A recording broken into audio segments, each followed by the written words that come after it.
Bismillahirrahmanirrahim. Assalamualaikum warahmatullahi wabarakatuh. Alhamdulillah wassalatu wassalamu ala Rasulillah wa ala alihi wa sahbihi wa man walah wa ba'd. Saudara-saudariku, semoga kita senantiasa disehatkan, dilindungi dan diberkahi oleh Allah Subhanahu wa taala. Satu kali sahabat Ibnu Abbas radhiyallahu taala anhuma menyampaikan informasi seputar awal kedatangan Nabi sallallahu alaihi wasallam ke Al-Madinah Al-Munawwarah.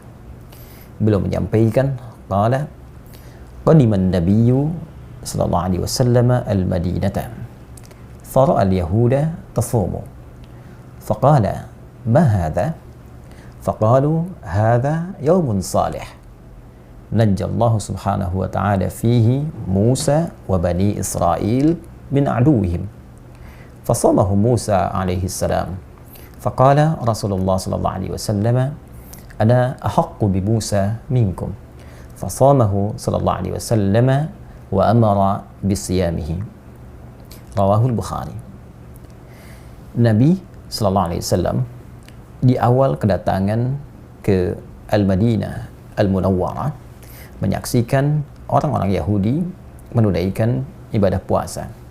Lantas Nabi mencoba mengonfirmasi kebiasaan mereka berpuasa itu yang berkesesuaian dengan tanggal 10 di bulan Al-Muharram yang disebut dengan Ashura. Dalam bahasa Arab terambil dari akar kata Ashrah yang ke-10. Ashura ditunaikan di hari ke-10 di bulan Al-Muharram. Nabi mengonfirmasi kepada para sahabat, orang-orang di sekitarannya, termasuk juga kaum Yahudi pada masa itu. Mahadha, apa yang dilakukan oleh orang-orang Yahudi dengan puasa di hari ini? Lalu mereka menjawab bahwa mereka menunaikan puasa pada saat itu untuk mensyukuri nikmat Allah Subhanahu wa taala yang telah diberikan kepada Musa alaihi salam dan pengikut beliau saat diselamatkan oleh Allah Subhanahu wa taala dari kejaran dan kekejaman Fir'aun la'natullahi alaih. Hadza yaumun salih. Mereka mengatakan ini hari yang sangat baik. Hari saat Allah menyelamatkan Musa alaihi salam dan Bani Israel. Najjallahu fihi Musa alaihi salam wa Bani Israel min aduwwihim, dari kejaran musuh-musuh mereka yaitu Fir'aun la'natullahi alaih. Nabi sallallahu alaihi wasallam lantas merespon keterangan ini dengan mengatakan, Ana ahaqqu bi Musa minkum.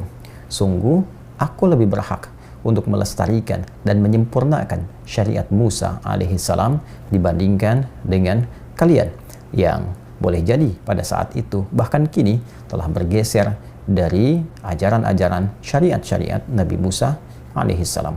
Maka beliau pun memberikan contoh kepada para sahabat untuk melestarikan puasa sebagai syukur kepada Allah atas perlindungan Allah kepada Nabi Musa dan kaumnya dari kejaran Fir'aun di masanya. Kemudian meminta para sahabat pun untuk melestarikan puasa yang dimaksudkan, yang dikenal kemudian dengan puasa Ashura yang bertepatan dengan 10 Al-Muharram. Diriwayatkan hadis ini oleh Al-Imam Al-Bukhari. Saudara-saudariku, hadis ini setidaknya mengonfirmasi 3 hal yang bisa kita dapatkan dan kita raih hikmahnya serta melestarikan hukum yang terdapat di dalamnya. Pertama, Nabi ketika mengatakan ana ahaqqu bi Musa minkum, saya lebih berhak dibandingkan dengan kalian untuk melestarikan dan menyempurnakan syariat Musa alaihissalam. Kalimat ini seakan memberikan penegasan bahwa din syariat yang dibawa oleh setiap nabi dari sejak nabi yang pertama Adam alaihissalam sampai Nabi Muhammad sallallahu alaihi wasallam bersumber dari satu Tuhan yang sama, bersumber dari keyakinan yang sama, ketundukan kepatuhan yang sama. Tunduk patuh yang melahirkan kedamaian, ketentraman disebut dengan Islam. Aslama patuh, aslim patuhlah, muslim orang yang patuh. Karena itu bisa dikatakan bahwa seluruh nabi dan rasul dari Nabi pertama sampai dengan ke Nabi Muhammad SAW membawa satu risalah yang sama, din yang sama, yaitu syariat Allah Subhanahu wa Ta'ala. Dan disinilah peran Nabi SAW menjadi penyempurna sebagai Nabi penutup yang menyempurnakan seluruh risalah yang dibawa oleh seluruh Nabi dan Rasul sebelumnya sesuai dengan masa dan eranya.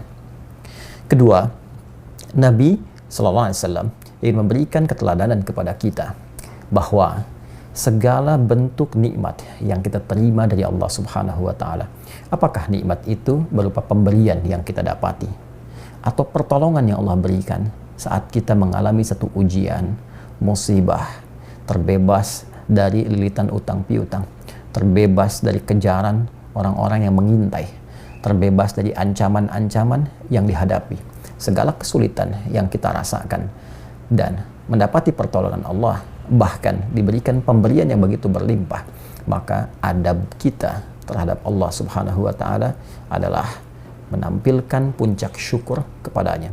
Seperti Nabi ketika diberikan anugerah oleh Allah yang besar dengan turunnya surah Al-Kautsar itu, inna a'tainakal kautsar, kami sungguh telah menjamin, menyiapkan untukmu kenikmatan yang sangat berlimpah di surga kelak. Fasalli li rabbika wanhar, maka dengan itu sikapilah semua nikmat yang telah kami jaminkan itu dengan cara bersyukur kepada Allah dengan meningkatkan salatmu, meningkatkan doamu, meningkatkan korbanmu, meningkatkan sifat berbagimu.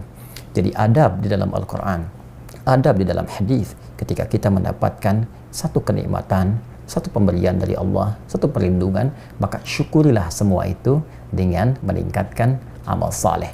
Seperti Nabi Musa mensyukuri dengan puasa, Nabi Muhammad mensyukuri dengan hadirnya setiap tambahan usia yang Allah hadirkan kepada beliau dengan puasa.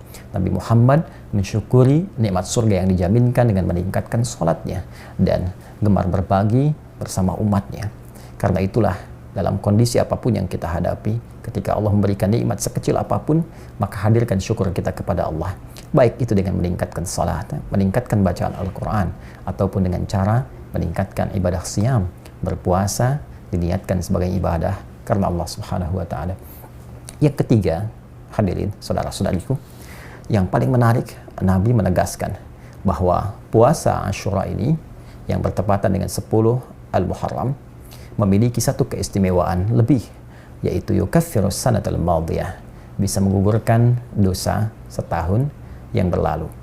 Para ulama mengonfirmasi bahwa dosa yang dimaksudkan adalah dosa-dosa kecil, bukan dosa-dosa besar yang mesti mewajibkan dan menghadirkan taubat yang sungguh-sungguh kepada Allah Subhanahu wa Ta'ala dengan mengikuti berbagai perangkat, berbagai tata cara yang telah ditetapkan oleh syariat. Namun demikian, ini tentunya menjadi hadiah yang sangat besar. Hanya terjadi sekali dalam satu tahun. Puasa Asyura 10 Al-Muharram menggugurkan dosa-dosa kecil setahun yang telah berlalu. Dan ciri orang yang berhasil menunaikan puasa itu adalah orang yang bisa menghadirkan perbedaan sebelum puasa dengan setelah puasa, terhindarnya ia dari kebiasaan-kebiasaan yang bisa melahirkan dosa-dosa kecil dari perilakunya, sehingga dengan itu terjaga ia dalam kebaikan. Selamat menunaikan ibadah puasa Asyura 10 Al-Muharram esok hari tahun 1443 Hijrah. Hukum ibadah ini sunnah, bukanlah wajib. Namun demikian, ia menghadirkan sebuah pesan dan kesan begitu mendalam. Semoga Allah memberikan taufik kepada kita dan memberikan kekuatan untuk bisa konsisten menunaikan syariat Allah Subhanahu wa Ta'ala yang disampaikan lewat Rasulullah sallallahu alaihi wasallam sampai kita menghadap kepada Allah Subhanahu wa Ta'ala. Subhanakallahumma bihamdika nasyhadu an la ilaha illa anta nastaghfiruka wa natubu ilaik. Wa akhiru da'wana alhamdulillahi rabbil alamin. Assalamualaikum warahmatullahi wabarakatuh.